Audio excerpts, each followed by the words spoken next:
real estate investing can be a great way to build wealth and secure your financial future. However, it is important to understand the risks involved before you start investing. There are a number of different ways to invest in real estate, and each has its own set of risks and rewards. For instance, investing in rental properties can be a great way to generate income, but it also requires a significant amount of time and effort to manage the property and find tenants. Similarly, flipping properties can be a great way to make a quick profit, but it also carries the risk of losing money if the property doesn't sell for the price you expect. Before you start investing in real estate, it is important to do your research and understand the different options available. Once you have a good understanding of the risks and rewards involved, you can make an informed decision about which type of real estate investing is right for you. There are a number of resources available to help you learn more about real estate investing. Books, podcasts, and forums are all great places to start. You can also join a local real estate investment group or attend seminars and workshops. The most important thing is to educate yourself so that you can make informed decisions about your investments. Investing in real estate can offer a number of potential benefits, including generating income, building equity, and appreciation.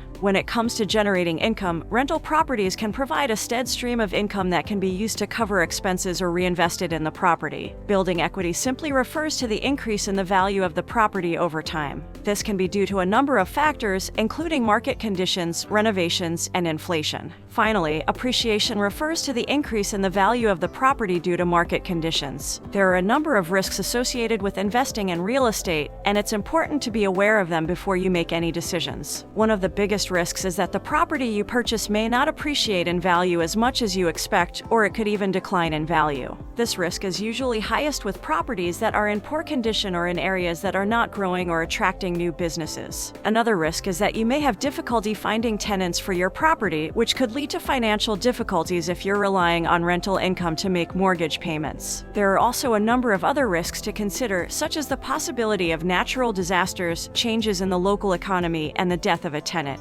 While there are ways to mitigate these risks, it's important to remember that they exist and should be taken into account when making any investment decisions.